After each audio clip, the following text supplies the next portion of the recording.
Hello, my name is Chris Mitchell. I lead government relations for IPC.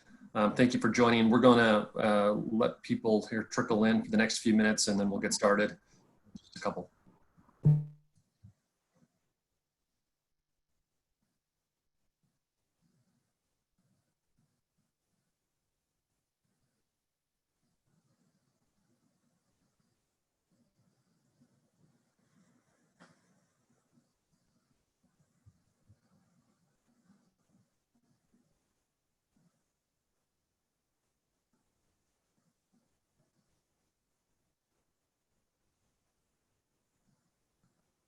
Again, this is Chris Mitchell with IPC. We're going to just wait another minute to let people join the webinar. We'll get started in just, again, 1 minute.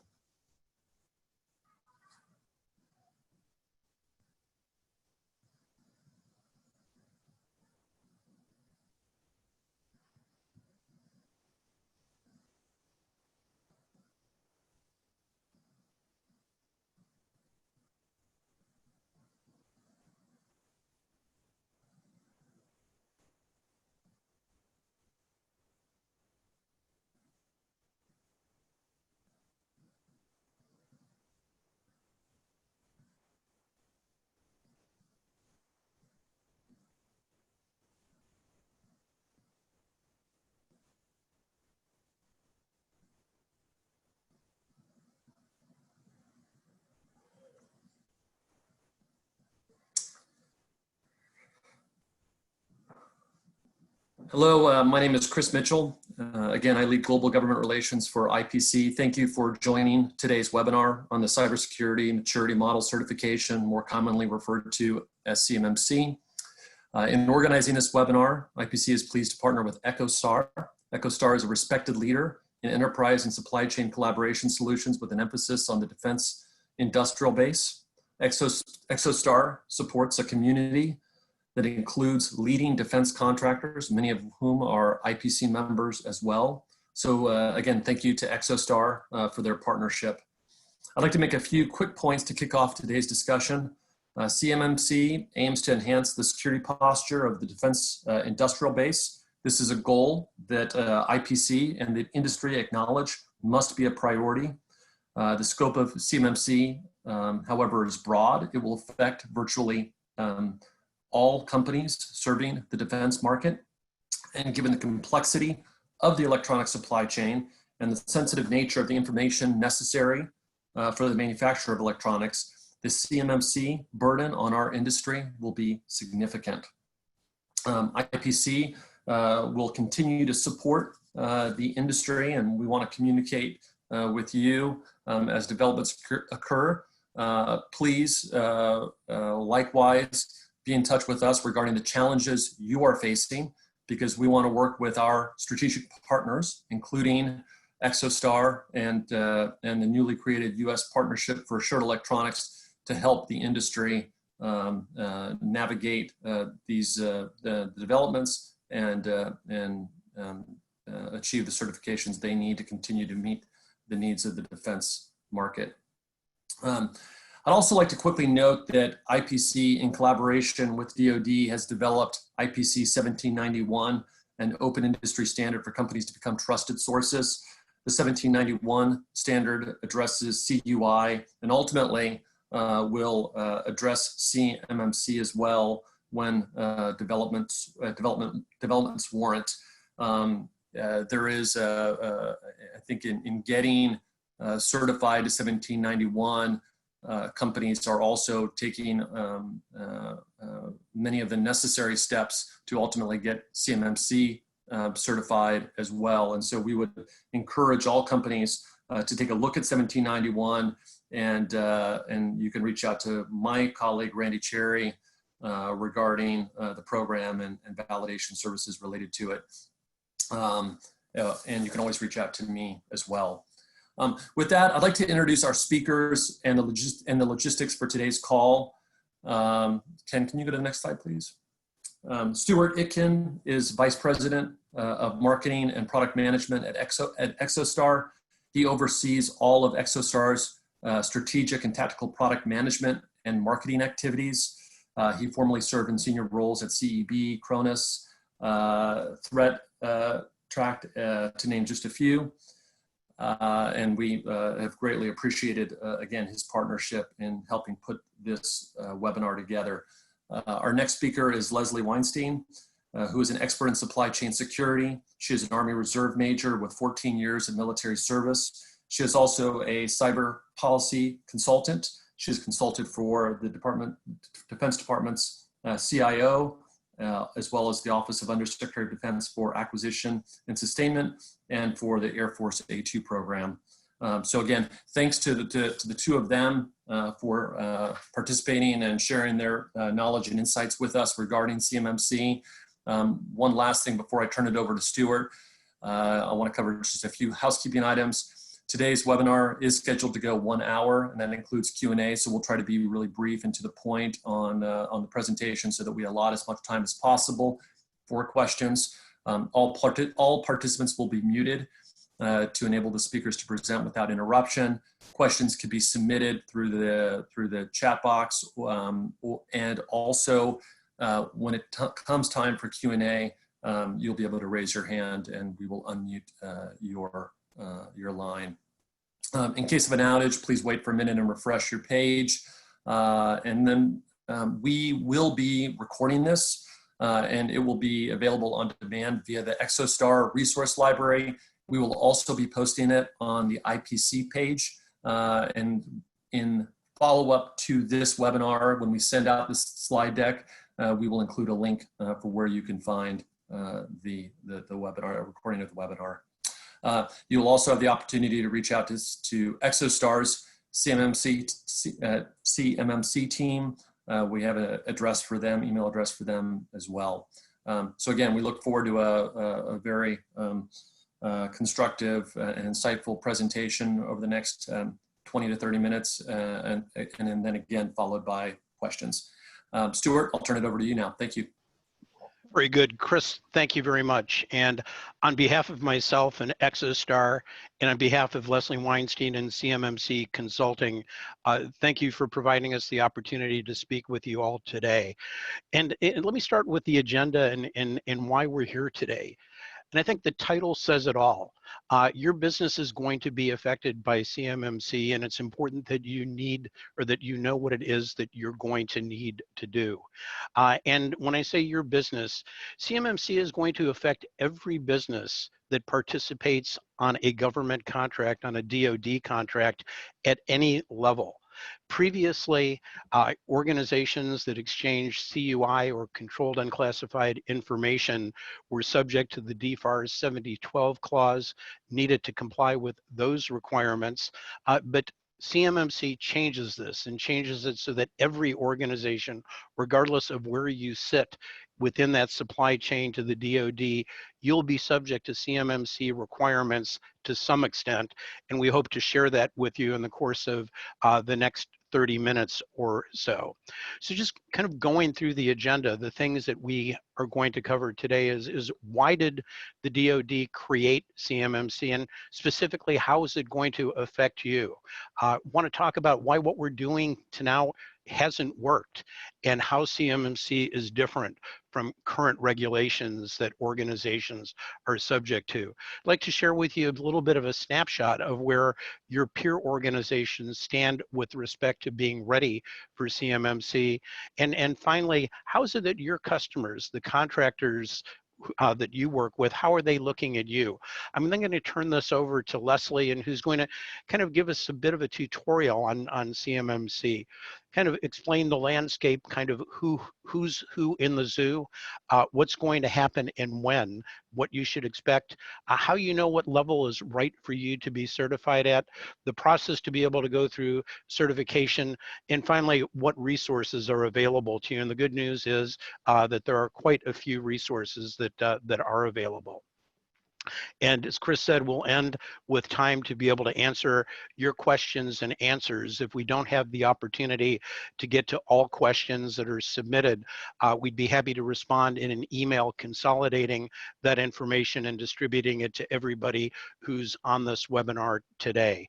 So if we can go to the next slide and talk about, why did CMMC come about. And it's really about our military posture and about our country's ability to defend itself and its ability of the United States to be able to project force. And essentially, what we've seen over time is the technological advantage that the United States has enjoyed, has maintained over its adversaries for decades, has narrowed and has narrowed significantly. Weapon systems that were traditionally a decade ahead of our adversaries are now only years or in sometimes months ahead of those that are available to our adversaries. And just one example, on the right, you see in the bottom a picture of the Lockheed F-35 strike fighter. It took almost a decade to develop this platform at a total program cost of over $1 trillion.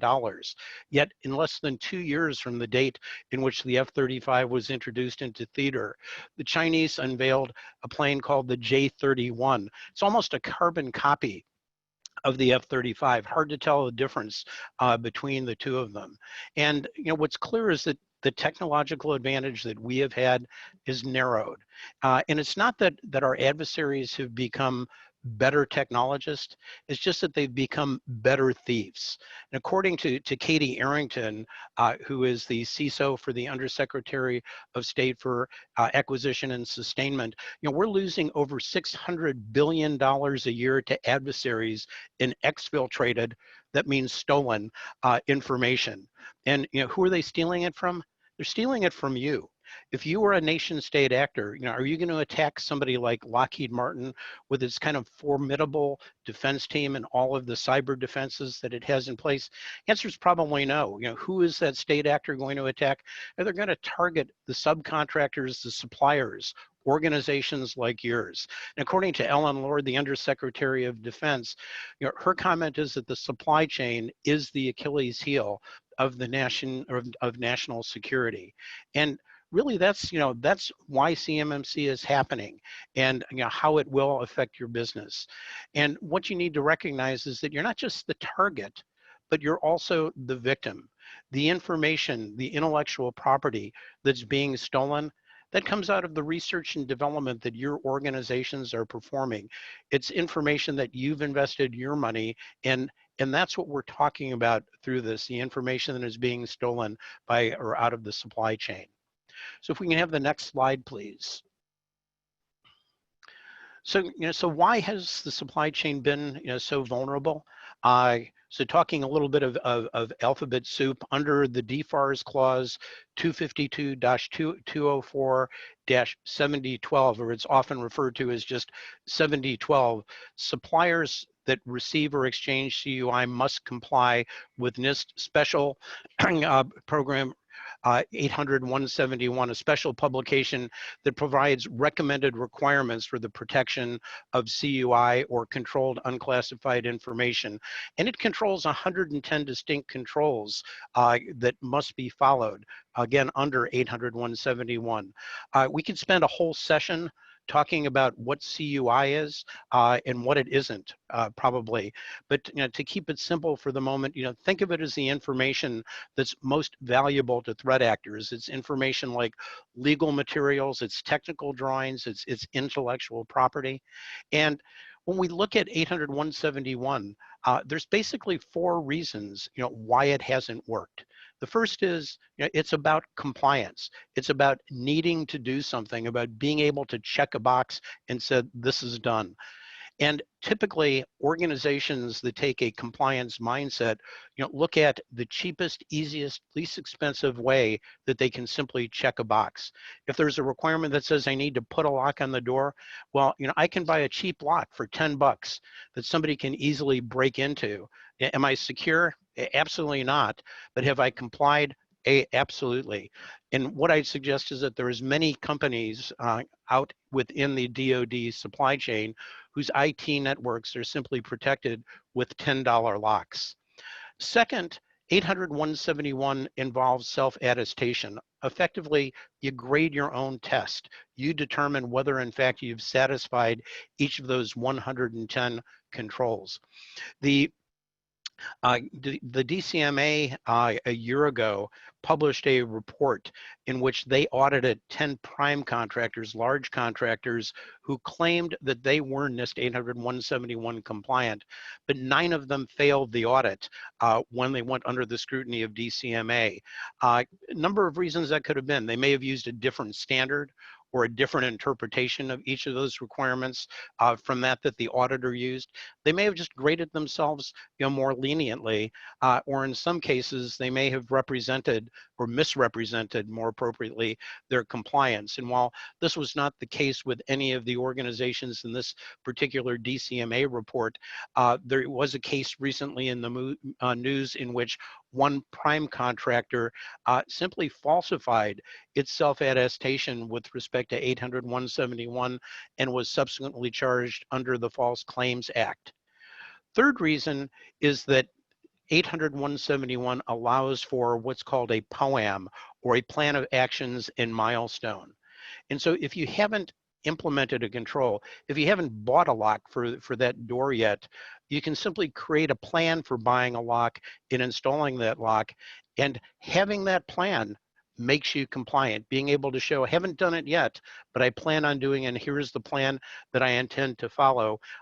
That makes you compliant. But but an unlocked door that I'm planning to secure is never going to be as secure as one that I put a lock on, even if it's just a $10 lock. So not only do we have lots of $10 locks that are sitting there trying to protect IT systems across the defense industrial bases supply chain, there's also a lot of unlocked doors where people are simply planning to buy a lock. So fourth, it is about motivation. So the existence of POAMs really creates an unlevel playing field. So you can understand that implementing the controls for NIST 800-171, it's not free. You need to buy and implement security tools. You need to buy and implement security software. You have policies that you need to put in place, and you need to take the time and the effort to follow those policies. So if your company has implemented all of the NIST controls and you're bidding against a competitor who has only implemented a small portion and has a POAM for the rest, so let me ask the question, whose operating costs are likely to be higher? I think the answer is clear. Whose bid price is likely to be higher as a result? And who's likely to win the bid in that case? Well, the answer is it's not you. And companies in this respect, they're disincented from making themselves secure simply through the existence of POAMs. So if we can move on to the next slide, let's talk about how CMMC is different. First, it moves from self-attestation to third-party certification. Rather than you grading your own test and determining by the standards that you've set, then in fact you've satisfied that requirement, a non-partial third-party auditor is going to review the actions that you've taken and to confirm that in fact they comply or they satisfy each of the requirements. They're going to grade your test, and they're going to grade everybody's test to the same consistent standard. Second, CMMC moves from compliance to maturity. Rather than simply saying you've done something, it's about saying that you've done something, I've implemented it, I'm using it, and that it's actually having the intended effect that it's intended for. It's solving that security problem or issue that is there. We've seen in one of the studies that we've conducted that there were companies that bought different security tools and simply bought them to be able to check the box on their assessment that said, yes, I have a system that allows me to secure data that's at rest. We similarly found that they never implemented them and never used them, but could simply say they had bought a solution that was able to do this. And so this moves from compliance, I've done it, to saying I've done it, I'm using it, and it's actually working and serving its intended purpose. So if we look at CMMC, there are 5 distinct levels of CMMC, and being able to understand what level you need to be certified at is something that Leslie is going to explain more in the second half of this, this discussion. But basically, it's determined by the contract that you're working on and the specific information that is exchanged with you. If you're exchanging CUI, if today company that you're working with is requiring you to self-attest to 800-171, and there's about 70,000 companies that fall into that category, then you need to be at least level 3. Levels are really, and I'll get into this in just a little more detail, but they're a blend of two concepts. Practices, think of practices as security controls, and second, maturity levels. Level 1 at the bottom is effectively basic hygiene, and it's where the majority of organizations are going to fall. It involves 17 practices or controls and things that, that hopefully most of you not only are doing within your own businesses, but you're doing within your home networks. Level 3, as I mentioned, is the minimum level that you need to be certified at if you're exchanging CUI, and it has 130 different practices and 3 different processes. Levels 4 and 5 apply to a small percentage of organizations, mostly primes that are going to hold all the pieces to a puzzle, rather than a smaller organization that may have just a couple of pieces of the puzzle that are specific to them. Level 4 includes 158 practices and 4 processes, and level 5, 171. And I should mention that these are cumulative requirements, so that level 2, for example, includes the 17 basic practices within level 1, and then 55 additional practices for a total of 72. Similarly, level 3 includes all of the 72 within level 2, plus the additionals beyond that. So let me take just a little bit of a deeper dive and explain about practices and processes. So if we can go to the next slide, please. And so I'm not going to go into to a great amount of detail on these, and there is a lot of detail underneath of these, but each of these practices falls within one of 17 capability domains. And again, I'm not going to go through them in detail, but just kind of highlighting a few so that you get some sense of what they mean. Access control is such things as the usage of usernames and passwords and how you're using them, how you're assigning user rights to be able to access certain assets on your network. Identity and authentication. Generally, how do you authenticate and verify users? Are there timeouts? For example, when somebody tries to log into one of your systems and fails to log in, is there a timeout before they're able to retry or try again? Media protection, how are you protecting media? How are you restricting access to media? How are you destroying media that is no longer in use? Discs, tapes, other forms of media. Physical protection is about, who do you let into your facility? Are you locking your offices? What are the processes that you have in place for admitting guests and for stopping unauthorized users? Systems and communications, things about protecting your network, use of firewalls, other types of systems. And system information integrity are things like, are you using threat protection? Do you have antivirus software on your endpoints? Are you conducting network virus scans on a regular basis? And so it'll give you some sense. And again, Leslie will highlight some resources that are available where you can find far more comprehensive information about each of these. If we can go on to the next slide. And so this is the area about maturity or processes. And processes increase the specific level of maturity or sophistication of the security program and security capabilities that an organization has in place. At level 1, there's no specific maturity requirement.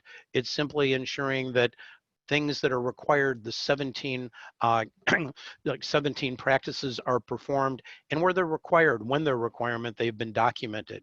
Level 2 kind of steps up the maturity, requiring that you need to document how you're satisfying each of those practices, and essentially requiring that you have a policy that covers all of the activities, not just in level 2, but including all of those in level 1 as well.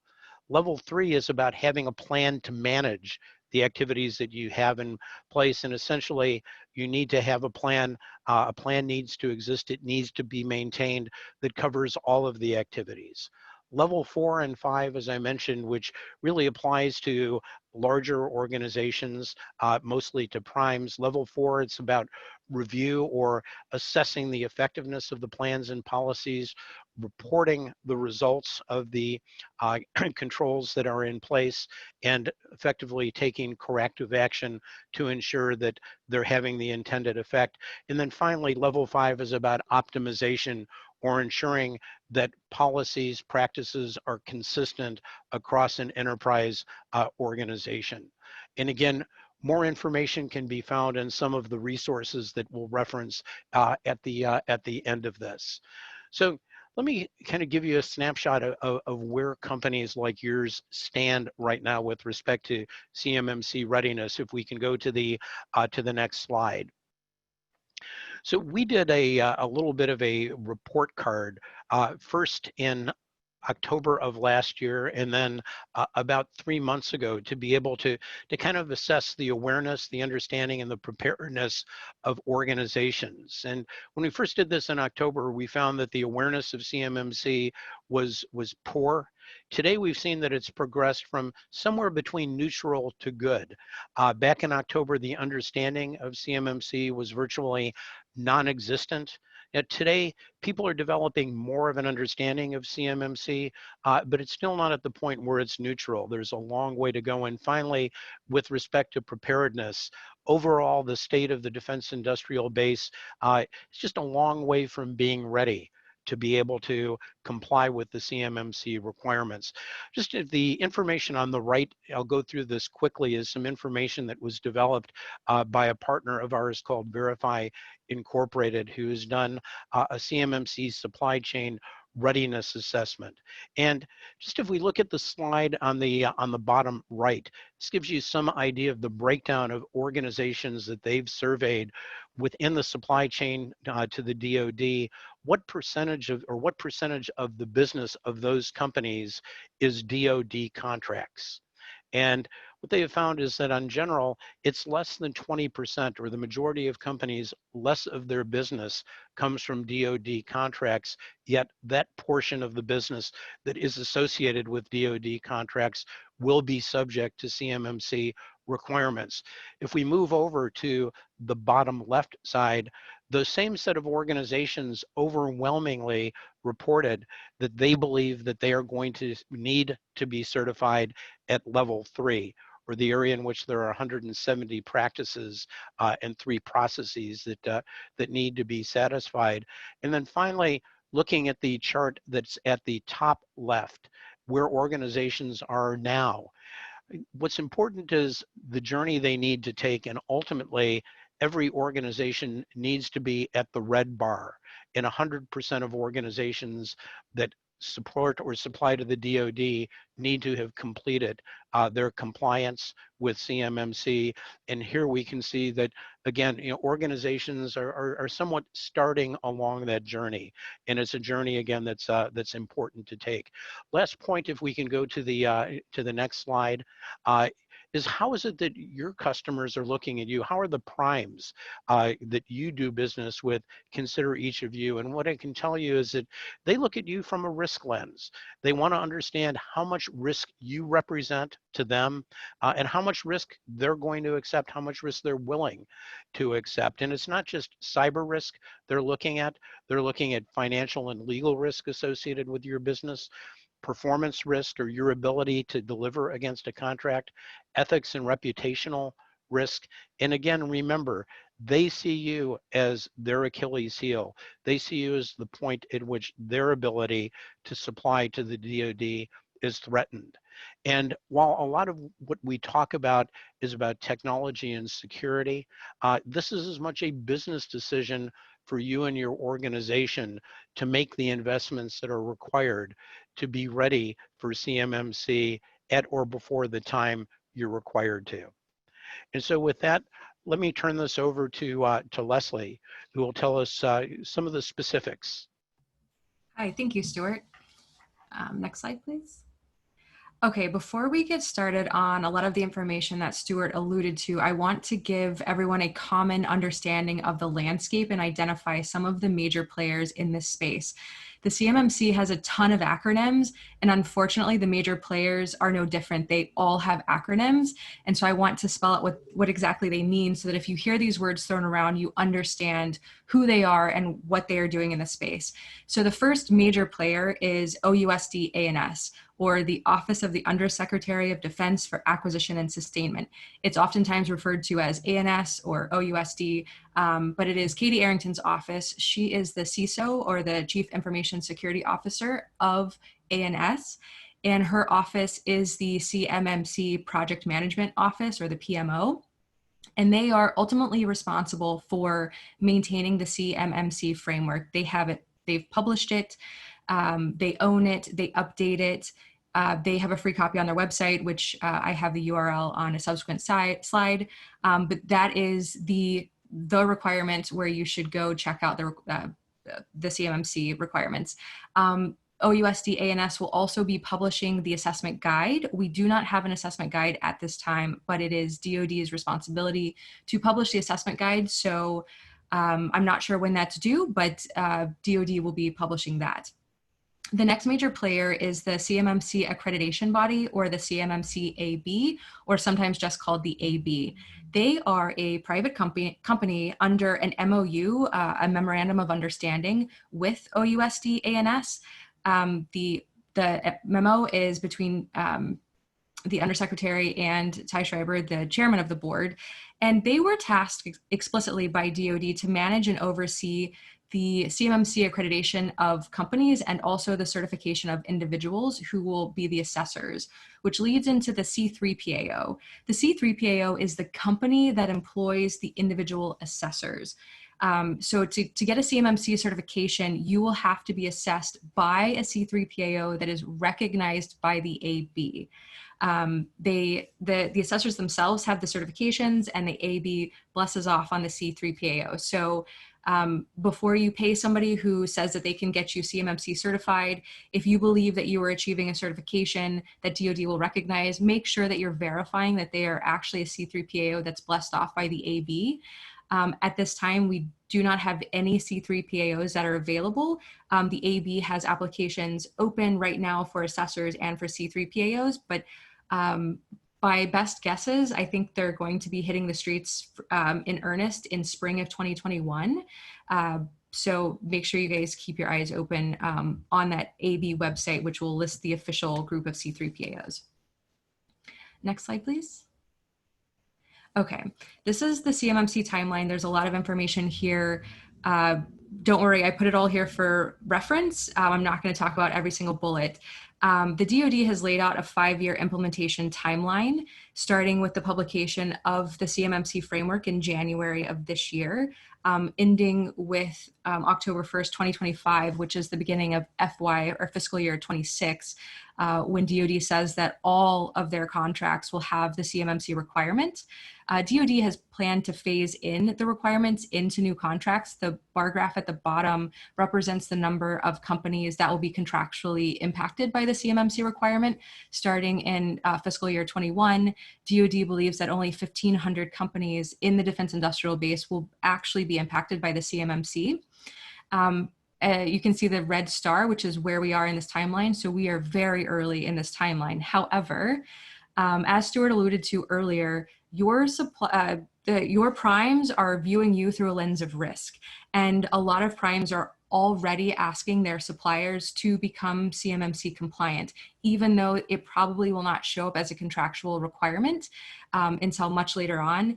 People are already demanding it. DoD is apparently threatening to put it into technical requirements of contracts, even before the DFARS, which is the Defense Federal regulation acquisition supplement, which the DoD is in the process of updating to put into the DFARS, the CMMC requirement, which will make it a long-term legal requirement. So while it is a 5-year timeline, people are already starting to become CMMC certified because their primes are demanding it. Next slide, please. Okay, so which level of CMMC maturity level do you need? Ultimately, it comes down to the type of information that your company network has the need to process or store or generate or in any way touch. So if you have a contract with DoD, you will at a minimum need a CMMC level 1. If you have federal contract information, often referred to as FCI, then you will need the CMMC. It is everybody's going to have it. There are some carve-outs for COTS, so that is one thing that may not be covered, but generally everybody else will need at least a level 1. If your company touches, produces, receives, stores, transmit, in any way touches CUI, which is controlled unclassified information, your company will need at least a CMMC level 3. Level 3 is almost equivalent to NIST 800-171, which is the current DFARS requirement. It's not exactly one for one. There are some additional requirements in the CMMC level 3, but you will have to have a level 3. As far as level 4 and 5 is concerned, I've not gotten a good answer from really anybody about who would require a 4 or a 5. Stuart alluded to, large primes, and that's probably true. Maybe the F-35 prime would probably need a level 5, but for the most part, you should not expect to have to need anything higher than a level 3. If you're confused about what DoD CUI is, don't worry, everybody else is too. It's a new thing. DoD just implemented their CUI program back in March. So to make that hurdle a little bit easier to get over, I personally have put together a website. It's called dodcui.com. I have put together all of the information you could ever possibly want or need to understand what DoD CUI is. So you can reference that site. There are links to other government websites and other sources of information. But ultimately, Stuart is right. Your level of CMMC maturity will be listed in your request for proposal. So when you go to bid on a contract, it will tell you that if you want to be awarded this contract, the prime will need to have, CMMC level 3 or level 1, and the prime will be responsible for flowing down the necessary maturity level to their supply chain. So that kind of puts the onus on the primes to really do that analysis and determine if they need a 3, does my supply chain absolutely need a 3, or can I scrub some of the CUI, or do some of my suppliers not necessarily need CUI? So because it is a 5-year implementation timeline, the bulk majority of contracts will not see the CMMC requirement until 2025, which is why you guys can go ahead and start doing this analysis on what you're producing right now to lean forward on the probable level of CMMC maturity that you will need in the future. Next slide, please. Okay, so I put together a notional CMMC certification process and timeline. These arrows are not done to scale. They are all the same size, but just to give you guys an idea, if you were to start today, what you should be doing and how long it might take you to achieve a CMMC certification, which the CMMC certification is good for 3 years. So it may sound really tedious, but you're good. You're set for 3 years once you achieve it. So the first thing that you need to be doing is understanding what level of CMMC that you need to have. If you house CUI, you will have to have a level 3. If you're unsure if you have CUI, you should contact your contracting officer at DoD, hire a consultant, have somebody help you sit down and really figure out if you have CUI or not, because the worst thing you can do is be prepared to pass the CMMC level 1 and come to find out you actually need a 3, and then you have to readjust and adjust your timeline. So figure out what level you need. And then you need to do an internal assessment and a gap analysis, figure out what you're doing versus where you need to go, and figure out what that delta is. You can in-house it, you can outsource it, you can do any whatever level of effort you want to put into it. Sometimes it's helpful to do an internal one before you outsource it and then compare notes. But you should really understand where you are versus where you need to be. And part of that process, at the end of that, you should come up with a POAM. Now, a POAM is allowed under NIST 800-171, but it is not allowed under CMMC. CMMC is binary. It's black, white, pass, fail. So a POAM is good for NIST 800-171 because you still have to maintain compliance with that. So you get two benefits out of conducting that gap analysis and developing a POAM. But once you have closed all of those gaps, depending on where you started and where you need to go, that could last anywhere from 30 days, 6 months. It's really up to your company and how aggressive you want to be at closing those gaps. But once you close those gaps, you really need to take the time to do a CMMC assessment preparation or a CMMC readiness process. It's one thing to be CMMC compliant, but it is quite another to prepare your documentation and have it all in order and have it documented. Who is your point of contact for access control? Who is your point of contact for incident response? Putting all of that stuff together in a cohesive manner is going to make your assessment process with a C3PAO that much more smooth.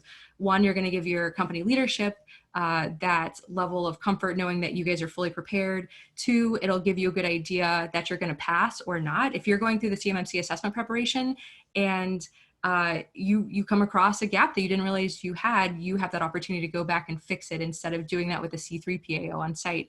And ultimately, it'll save you money with the assessment. The C3PAOs are companies. They are third parties that you are contracting with, and they're going to charge probably by the hour. So the longer that they spend reading your policies and reading your documentation, the more expensive that is going to be for you. So do your assessment preparation, do it diligently, document, annotate, prepare. So again, there are no C3PAOs available. So this timeline is just notional once C3PAOs are hitting the block. But once they're out there, it's probably going to be difficult to find one because they are going to be in extremely high demand. There will be very few of them initially. And we don't even know what a CMMC assessment actually looks like.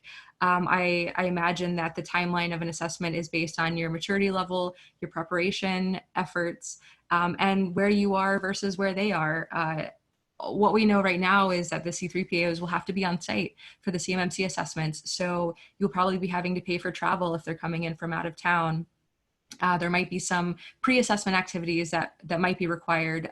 Right now it's unclear, so I cannot tell you one way or the other, but it could not be a short process. But we do know that the DoD and the accreditation body are saying that there is a 90-day remediation period after the assessment for any deficiencies that are found during the assessment, which is great. So even if the C3PAO finds you deficient in some area, they are going to give you a 3-month window to remediate those deficiencies before they actually deny you a certification.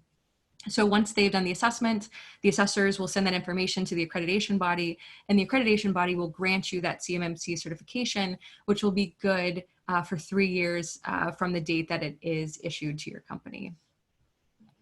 Next slide, please. Okay, and the resources that are available. So we're kind of in the golden era of CMMC resources. Everybody who wants to sell any sort of product relating to the CMMC is publishing articles and publishing information about the CMMC. It's not all correct. There are very few places that are ground truth, that are solid, that are going to be correct.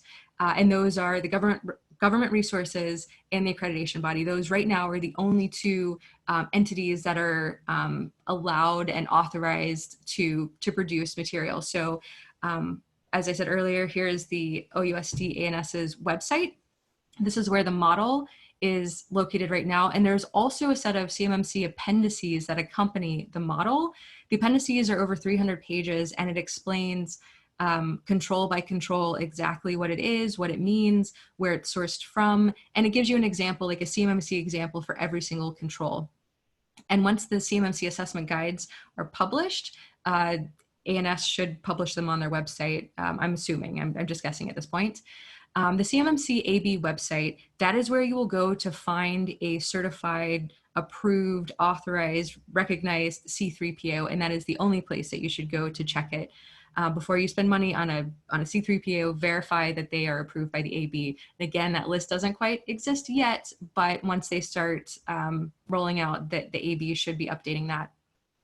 So when you get started implementing your CMMC requirements, there's a bunch of DIY, do-it-yourself type resources, because some of the really small companies, some of my clients especially, are really, really small. They don't have the budget to go out and spend $100,000 on an off-the-shelf CMMC level 3 solution. So Exostar, I'm not being paid to say this, but they do have a really good Policy Pro. It's a policy generation tool, and it's assisted by machine learning, and it's a way to kind of generate your own policies. It's not a 100% solution. You will have to do some input. This is what DIY resources are for. Exostar also has a certification assistant. But part of the CMMC really is managing your compliance. It's not just getting to a point of checking the box of I'm compliant, it's managing it. And there are some really good compliance management tools. I've been using Hyperproof personally with my clients. They are a fantastic management tool. And I'm sure there are many others out there, but those are the ones that I'm familiar with, that I have used, that I believe in using, and I wanted to make sure you guys are aware of these things. And then if necessary, you should seek consultants and advisory services. Again, this is the golden age. Everybody's got something to sell. There are a bunch of snake oil salesmen out there, so you have to be really careful on who you select, because everyone's popping up a website about CMMC these days. But some of these people are really good, and they can do things like your gap analysis. They can develop a POAM and help you with your remediation. They can help with your assessment preparation. And I put an asterisk there because that is where I am focused in the market. I think this aspect of the market never really existed before, but because the CMMC is a requirement and is a third-party verification of a requirement, you should not overlook that crucial step unless you want to redo the CMMC assessment with the C3PAO. And then the last one, staff augmentation. If your company is outsourcing a lot of your remediation efforts and your preparation services, you should probably look into or consider having that company also provide staff augmentation during your actual assessment, because they can make sure that the auditor has, or the assessor has, everything that they need and know where all your documentation are. And ultimately that will reduce the cost of your assessment itself, and it might provide a little bit more guarantee that you're going to actually pass the assessment on the first time. Next slide, please. So shameless plug, here is all my contact information. I have a website, CMMC Consulting LLC.com. I try to make it a resource as well. Hopefully it points to some useful information. You can always send me an email or call me. I will entertain free calls and conversations and answer any questions that people have, because I believe that understanding this requirement is the most important aspect. So do not hesitate to contact me. I will tell you as much as I know, and I will tell you what I don't know, but I'm always here to help. Next slide, please. Can I just double click on two of the things, Leslie, that you had said, because I think they're important. One is to be careful of claims that are being made by organizations that are out there today. Ms. Lord, about a month ago, was prompted by some of the claims being made by vendors in the marketplace, saying they could get you CMMC certified now, where the truth is, as Leslie said, nobody can get you CMMC certified now. But it's important before you make an investment, both in money and time, to ensure that companies that you work with truly are legitimate and are going to get you to the point you need to be ready for certification. Second point, with respect to resources, similarly, there's good resources and bad resources. The ones that Leslie referred to, the government resources in particular, are excellent.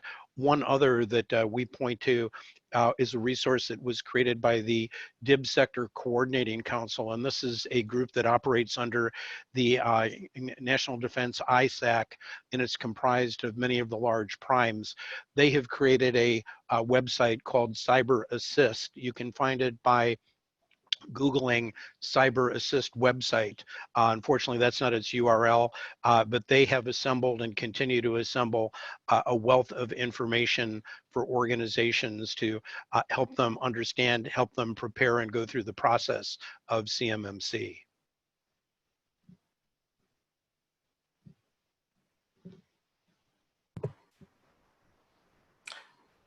Okay, thank you, Stuart and Leslie, for the great presentations.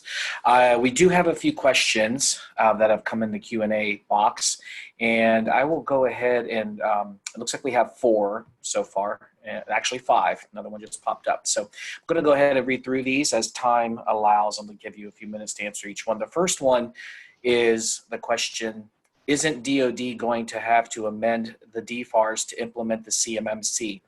If so, what is the timeline for publishing a proposed rule in the Federal Register and seeking public comment? So that is, so first, that is correct. And there is an amendment to the DFARS that needs to occur before CMMC can become a requirement.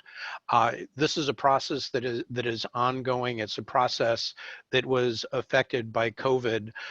One of the steps in that process was a public meeting, and because of gathering restrictions, that meeting did not occur.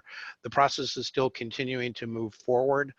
There are some steps that the CMMC PMO is taking to enable them to issue CMMC requirements in some of their pilot or Pathfinder agreements. But what we hear is that they are still looking to have this DFARS rule change completed before the end of this calendar year. Great. Next question is, when will the primes start to comply with marking requirements? In other words, we have received a lot of information from companies and it was never classified or marked as CUI. What, Leslie, thoughts on this one? Yeah, so the DoD published DoD 5200.48 back in March, which officially implements the CUI program. So the answer is everyone should have been marking it before, but the reality is they didn't, and they should now. So the DoD requires that everybody who touches or may touch CUI is now required to undergo CUI training initially and annually. So they're kind of putting the onus back on contractors as well, and the government, saying ignorance is no excuse. If you think you have it, mark it. If you know you have it, mark it and handle it appropriately. The ISOO, which is the Information Security Oversight Office, they are the executive agent for the National CUI program. They are in the process of creating a standard form, an SF, that will go on the front page of every federal contract, because CUI is a federal standard. It is not just for DoD. It is all federal contracts have to, the whole federal government has to abide by the CUI program. So they are creating a standard form where the contracting officer for the department will identify in every single contract, does the contract require CUI? If yes, what kinds of CUI, and what are the laws and policies governing the handling of that? So the answer is everyone's responsible for marking it when they recognize it, because CUI is CUI as soon as it is created, and whoever creates it, the authorized holder, has responsibility for identifying, realizing what it is, marking it, and handling it appropriately. It'll probably take, a year or two for culture to truly change, but everyone should be educating themselves now on what CUI is. I think one other point to add on that is some primes have been less careful in terms of the way they distribute CUI, and for contractors and suppliers, it's important to tell your primes who you're working with not to give you CUI that you don't need. One company that we've recently worked with, a multi-billion-dollar MRO organization, specifically tell all of their contractors they do not accept CUI. And one way that you can limit your exposure and requirement is just making sure that you're not accepting or receiving CUI that you really don't need. That's a really good point, because if you don't believe that you have the need to handle CUI, you shouldn't. And why increase your costs just because your prime is sending you stuff you don't need? Right. Okay, moving on to the next question, also related to CUI. Given that CUI includes any technical data subject to the State Department's International Traffic and Arms Regulations, ITAR, or the Commerce Department's Export Administration Regulations, the EAR, am I correct in understanding that effectively CMMC Level 3 will be the minimum for the vast majority of IPC companies? Yeah, while the requirements are somewhat independent, I think it's likely, given the nature of information that is subject to ITAR, that same information is likely to be subject to or considered CUI. Again, a lot of this is being kind of sorted out, but it's likely that organizations that are subject to ITAR requirements will find themselves subject to CMMC at level 3. Right. And I want to make a point that the CMMC is scoped to DoD CUI, not to any other federal agency's CUI. So if you, the ITAR and the EAR data that you're referring to, it must have a DoD nexus for it to count within the scope of the CMMC. So if you have DHS and DoD as clients, it's only the DoD CUI that should be in scope for your CMMC, and you should be scoping your networks appropriately, which is interesting why other agencies are kind of leaning in on the CMMC requirement, like GSA and the STARS 3, saying that they reserve the right to require the CMMC, but the CMMC really only applies to DoD CUI. So keep that in mind when you're considering partitioning your network or scoping your CMMC assessment. It's only the CUI that has a nexus to DoD. Okay, next question. How will a foreign manufacturer become CMMC certified? Has DoD decided yet whether it will train, certify foreign C3PAO assessors? If so, will foreign assessors need to have access to U.S. export control data to conduct the audit? Has anyone thought through the U.S. export control implications of foreign manufacturers providing access to such data to third-party foreign C3PAOs? So what a good question, and a common question is supply chains today are absolutely global. And one of the activities going on within CMMC is reciprocity with other standards. So for example, there is a program similar to CMMC within the United Kingdom called Cyber Essentials. And so work is underway to be able to look at how to establish reciprocity for organizations that may reside in one geography who have complied with local requirements, how those may in fact be accepted as conformance under CMMC. So Leslie, anything that you'd add there? Yeah, I know there's a lot of concerns with the international supply chain because the AB has said that C3PAOs must be US citizens, which provides a lot of concern for any other country in the world allowing US citizens into their company supply chain. So yes, they have thought about it. No, they don't have a good solution that I'm aware of. So unclear at this point how that is all going to shake out. Okay, and we're getting close to the end of our time here, so we have several more questions, but I'm going to go through the next one. If we do not get to your question, feel free to reach out to our speakers with your question. But the last question is, if a company does not pass the certification on the first try, do they need to undergo the entire certification process a second time, or does it focus only on those areas that failed? So Leslie, I think you kind of addressed some of that. Maybe you can elaborate on the 90-day period and what happens after that. Yeah. Companies will have the opportunity to address just the portions that were found to be deficient. And again, we don't have any policies or guidance or written anything that tells us exactly what that looks like. But the ISO standards for being an accreditation body and doing this sort of assessment provides for that 90-day window. So that would be probably under an agreement or an arrangement with the C3PAO. Also something that's in the air, but yes, you will have that 90-day period to at least address what you were found deficient in. And which is why I harp on the readiness portion is to make sure that you are ready so that there are no surprises during your CMMC assessment because it's probably cheaper to prepare than to remediate. Ken, we have a couple more minutes. Do you want to throw in one more question? One or two more? Yeah, questions? we could do one more, two more if we think we're getting down to 2 more minutes. Next question: what if the prime flows down wrong level to its contractor?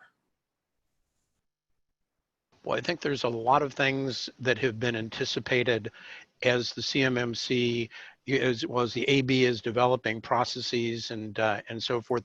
That may be one that that has not been considered. I would say that it is the responsibility of the contractor or the subcontractor, more appropriately, to be able to go back if they feel that something has been miscategorized, that they don't believe it's CUI or don't believe they need to be certified at the level that their contractor is telling them to certainly go back and to challenge that. Yeah, absolutely. I've asked the ISU what a company should do if DoD says that there is no CUI in a contract, and the company starts producing information in support of contract and realizes that it is CUI. What happens then? And they said they should go back to the contracting officer, this is not exactly the question, but it applies to a sub as well. During contract negotiations, it should be explicit: is CUI involved? Is it not? And it's a negotiation, right? It's a back and forth, understanding the information that you as a company produce and what your primes are asking from you and what you should be getting from your prime, which is why I say go do that analysis and figure out what you believe you should be, and go from there, because that'll give you some leverage leaning in on this requirement, and also pushing back on a prime who may tell you otherwise. And let me go back to a point that I made earlier in how primes are looking at you. They're looking at you from a risk lens in terms of how much risk you represent versus how much risk they're willing to accept. And it's not inconceivable that a prime may come in and simply request that you certify at a higher level than you may be required to under the contract, because they're looking at your CMMC certification level as kind of a proxy for risk or how secure you may be. And so primes have also talked about perhaps setting higher standards in certain cases than may be mandated by a particular contract. So it's not just the contract, it's the prime contractors' concern about how much risk they're willing to accept on a particular bid or a particular contract. Great. Time is up. Thank you, Stuart, and thank you, Leslie, for a wonderful presentation. A lot of great information. Obviously, we have questions remaining, and we will work with you, Stuart, and you, Leslie, to make sure that we get answers to those questions, and we'll circulate those along with the slide deck that we've used today. So again, thank you to everybody for joining, and please do keep us abreast of challenges you're facing relative to CMMC so that we can be helpful in helping get answers. Thank you so much, everybody.